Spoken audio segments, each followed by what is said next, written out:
அஸ்ஸலாமு அலைக்கும். அல்சியா சேனல். இன்றைக்கி கரெக்டாக 12 மணி ஆகுது.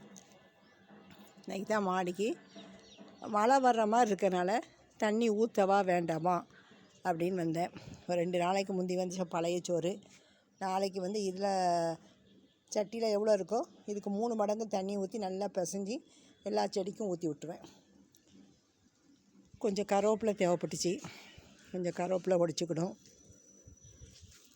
கருவேப்பிலையை எப்போதும் உடச்சி தான் வளர்க்கணும். முருங்கையும் முறித்து தான் வளர்க்கணும். அப்போ தான் சைடாக கிளைகள் வரும். இந்த பாருங்கள், இந்த மாதிரி மாவு பூச்சி வந்த உடனே அந்த இலையை எடுத்து கிள்ளி தூர போட்டுருங்க. ஏன்னா இல்லைன்னா ஒரு கல்லை வச்சு நசுக்கிருங்க, அது எல்லா இலைகளுக்கும் பரவிடும். இப்போ எனக்கு கருவேப்பிலை தேவைப்பட்டுச்சு, கருவேப்பிலை பறிக்க வந்தேன். இப்படி உடச்சிடணும். இப்படி உடச்சா அதில் 2 கிளைகள் வரும். சரியா? அதுக்கப்புறம் ராஜமல்லி நான் வாங்கினது தெரியுமா? ராஜமல்லினா ஒரே ஒரு மல்லிகைப்பூ பெருசாக பூக்கும். அதில் பாருங்கள் மொட்டு வச்சுருக்கு, தெரியுதா? மற்ற மல்லிகைப்பூவில் இந்த இடத்துல 2 வரும், 3 வரும், 5 வரும், அப்படி வரும். இதில் ராஜமல்லியில் 1 வரும். இது வள்ளியூர் நர்சரியில் தான் வாங்கினேன். நல்லா பெருசாக உயரமாக. இதில் ஒரு மொட்டு, 2 மொட்டு வந்திருக்கு. அந்த பாகற்காய் கொடி அப்படியே படர்ந்து போகுது. இன்றைக்கி தண்ணி ஊற்றலை, மழை வர்ற மாதிரி இருக்கிறதுனால பாருங்கள் லைட்டாக தான் வெயில் அடிக்கி. மிளகா நாங்கள் சாப்பிட்டுட்டு போட்ட கொய்யாப்பழம், இனிப்பான கொய்யாப்பழம் சீட் போட்டு அதில் 3 கொய்யா செடி வந்திருக்கு. இதை நட்டி பார்க்கணுன்னு வச்சுருக்கேன். அதே மாதிரி இது என்னமோ ஒரு இது சொல்லுவாங்கள்ல, பேர் தெரியல. இதை உடைச்சா பால் வரும், மருவுக்கெலாம் வைப்பாங்க. அது பேர் மனசில் இருக்க வரமாட்டுக்கு. இந்த தடவை தக்காளியில் ஒரு காயோடு நிற்கிது. பூவெல்லாம் கரிஞ்சிட்டு அடிக்கிற வெயிலுக்கு. ஆனால் நிறைய இந்த சைடு பாருங்கள், இந்த பாருங்கள், தெரியுதா? இதில் எத்தனை காய் இருக்குது பாருங்கள். 1 2 3 4 5 6 7 8 9. இதில் 3, இதில் 3 பிஞ்சா அடிச்சிருக்கு. இதில் 3 மீதி கரிஞ்சிட்டு. இதில் மற்ற இது கரிஞ்சிட்டு. ஆமாம், இந்த கரிஞ்ச இலைகளை அப்படி கட் பண்ணி விட்றணும். ஏன்னா நம்ம தண்ணி ஊற்றி உரம்லாம் வைக்கிறோம் தெரியுமா, அது செடிகளுக்கு போய் சேராது. இப்படி கரைஞ்சதை இப்படி கட் பண்ணி எடுத்துடணும். சரியா?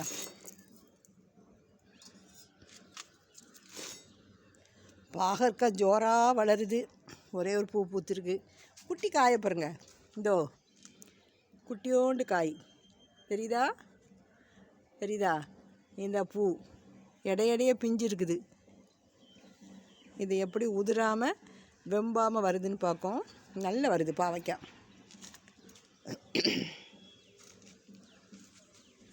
மிளகா பறிக்க வந்தேன். தேவைக்கு பறிச்சுக்கிடுவேன். இப்போ பாருங்கள், மிளகாய் எத்தனை மிளகாய் பறிக்கணும் தெரியுமா? எனக்கு தேவைப்படுறது மட்டும்தான் நான் பறிப்பேன். அப்பப்போ தேவைன்னா சமையலுக்கு தேவையானது பறிப்பேன்.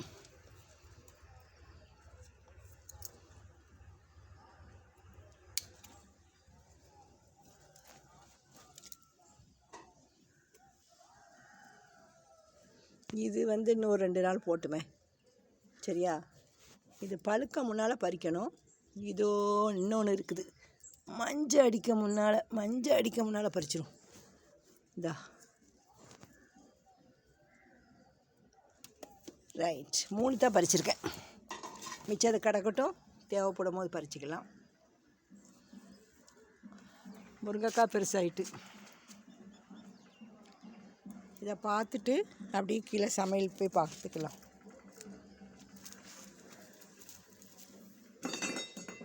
புதினா பாருங்கள், நட்டி வச்சது.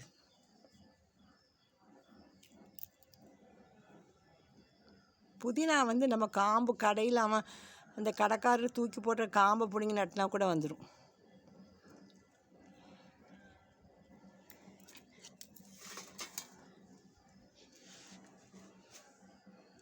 இந்த புதினா தான்.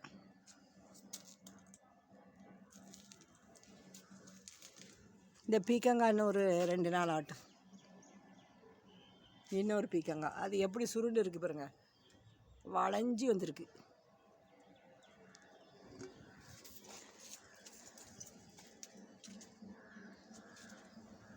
ரோஜா.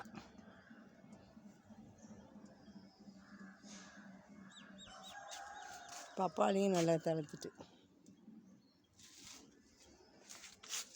இந்த பீக்கங்காவும் 3ஐயும் சேர்த்தே பறிச்சிடலாம். இப்போ வெண்டைக்காய் கிடக்கு பறிக்கும்.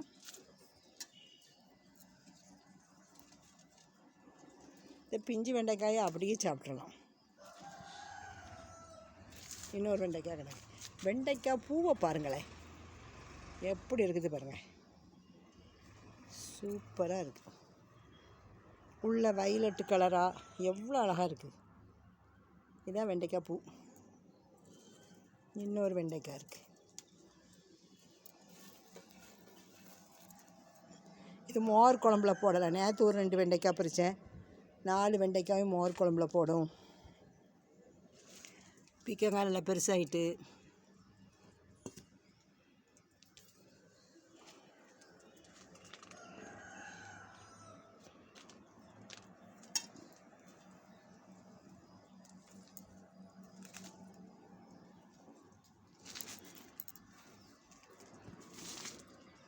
இன்றைக்கி தண்ணி ஊற்றலை,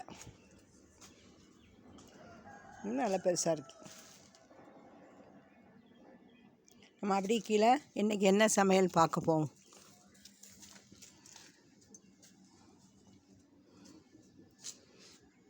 சாயங்காலம் வர மழை பெய்யலைன்னா நம்ம தண்ணி வந்து விடலாம், சரியா? இப்போ நேராக சமையலுக்கு போவோம். இன்னொரு மல்லிகைப்பூ கிடக்கு. அதுக்கப்புறம் இது ஒரே ஒரு நார்த்தங்காய். இந்த நார்த்தங்காயை லைட்டாக தண்ணியில் வேக வச்சுக்கிடணும். ஒரு 5 நிமிஷம் போதும். அதுக்கப்புறம் அதை பொடியாக கட் பண்ணி கல் உப்பு போட்டு இப்படி வச்சுடுவேன். இது நல்லா எல்லாம் வற்றி காஞ்ச மாதிரி வந்தோன்னே வச்சுக்கிடுவேன். ஊறுகாய் போடலாம். மாசி சம்பல் பிணையும் போது அதை வச்சு பிணையலாம். வெறும் தயிர் சாதத்துக்கு தொட்டு கொடுக்க சாப்பிடலாம். சந்தையில் போய் வெங்காயம் வாங்கியாச்சுன்னா இது அப்படி 1 கிலோ வெங்காயம் எவ்வளோ பெருசாக இருக்கு பாருங்கள். இப்படி பரத்தி போட்டுடணும். பேப்பர் போட்டு மாடி படிக்கட்டில் பரத்தி போட்டுருவோம். அப்போ தான் வெங்காயம் வந்து அழுகாது. இப்போ நேற்று மார்க்கெட்டில் இவ்வளோ 10 ரூபா, அவரைக்காய் 10 ரூபா, இது 5 ரூபா ஆச்சா. அப்புறம் பழம் வந்து ஒரு சீப்பு காட்டுறேன். பழம் இவ்வளோ எத்தனை பழம் இருக்குது பாருங்கள். 1 3 6 7 பழம் 20 ரூபா. இது எங்கள் வீட்டில் காற்றுல விழுந்த வீட்டு தோட்டத்தில் விழுந்த மாவடு. இதையும் உப்பில் வைக்கணும். இன்றைக்கி என்ன சமையல்னு பார்க்க. அதுமாதிரி ஸ்வீட் பொட்டேட்டோ வாங்கிட்டு வந்தேன், சாப்பிட்டாச்சு. வேக வச்சு ஆளுக்கு ஒரு துண்டு ஸ்வீட் பொட்டேட்டோ. ஆமாம். இப்போ நான் இந்த மாடியிலேருந்து பறித்த வெண்டைக்காய் நாளைக்கு இந்த வெண்டைக்காயோட பொரியல் பண்ணிடுவேன். இப்போ வந்து சாப்பாடு இன்றைக்கி என்னதுன்னா முருங்கைக்கீரை. இதை வதக்கிட்டேன். கழனி தண்ணியில் வேக வச்சு சீரகம் போட்டு வேக வச்சு தேங்காய் துருவி போட்டு இறக்கும் போது தேங்காய் துருவி போடணும். அரிசி எப்போ களைஞ்சாலும் ஃபஸ்ட்டு தண்ணியை தூர ஊற்றிட்டு செகண்ட் தண்ணியில் கொஞ்சம் ஜீரகமும் கொஞ்சம் வெந்தயத்தையும் ஊற வச்சுட்டு நாட்டு வெங்காயம் போட்டு வதக்கி வத்தல் போட்டு வதக்கி முருங்கைக்கீரையை அள்ளி வச்சு இறக்கும் போது தேங்காய் துருவி போட்டு இறக்குங்க. இதுக்கு முன்னால் உள்ள வீடியோவில் நான் வந்து முருங்கைக்கீரை பால் கறி வைக்கிறத பற்றி போட்டிருக்கேன், நீங்கள் பார்த்துக்கிடுங்க. அதுக்கப்புறம் சுட சுட சோறு. மட்டன் ஒரு 300 வாங்கி அது ஒரு இப்படி லைட்டாக சீரகத்தூள் வத்தல் பொடி போட்டு மிளகு ஜீரகம் போட்டு நாட்டு வெங்காயம் போட்டு இப்படி வச்சுருக்கேன். ரசம். அதுக்கப்புறம் நேற்று வத்த குழம்பு வச்சேன். அதில் கொஞ்சோண்டு என்ன வத்த குழம்பு தெரியுமா, சுண்டைக்காய் இருக்குல்ல, பச்சை சுண்டைக்காய், மாடியில் உள்ள சுண்டைக்காவை பறித்து நல்லா வத்தல் முழு மல்லி சீரகத்தை வறுத்து எல்லாம் போட்டு புளி ஊற்றி இப்படி வச்சுருவேன். இது ரொம்ப ருசியாக இருக்கும், கசக்காது. இப்படி நீங்கள் வைங்க. இந்த சுண்டைக்காய் பச்சை சுண்டைக்காயை ஒரு தட்டுக்கள் வச்சு தட்டிக்கிடணும், உடச்சிட்டு தான் வைக்கணும். இது சூடு காட்டி இன்றைக்கி வைக்கும்போது டேஸ்ட்டாக இருக்கும். நம்ம வத்த குழம்பு எப்படி வைக்கிறோமோ அப்படியே வைக்கணும். இதுதான் இன்றைய சமையல். உங்களுக்கு இந்த சமையல் பிடிச்சிருந்தா லைக் பண்ணிவிட்டு பாருங்கள். ஆமாம், இன்ஷா அல்லாஹ் நாளைக்கு ஒரு வீடியோ போடுறேன். இப்போ நான் வந்து கருவேப்பிலை எல்லாமே எனக்கு தேவைக்கு மிளகா பறிச்சிட்டு வந்துட்டேன். பூ வந்து குறைஞ்சிட்டு, இனி மொட்டு வச்சு துளிர் வச்சு பூக்கிறது தான் பூ, மல்லிகைப்பூ. கருவேப்பிலை வீட்டு கருவேப்பிலை. இது பொடி வரைக்கும் அப்பப்போ பறிச்சுக்கிடுவேன். அந்த ஸ்வீட் பொட்டேட்டோ சுகர்காரங்களுக்கு நல்லது. இதை வாங்கி சாப்பிடுங்க. இதை வந்து நல்லா உருத்தி தேங்காய் பூ போட்டு கொழுக்கட்டை மாதிரியும் செய்யலாம். இது இன்றைக்கி இதை தேங்காய் பூ போடலை, இப்படி சாப்பிட்றேன்.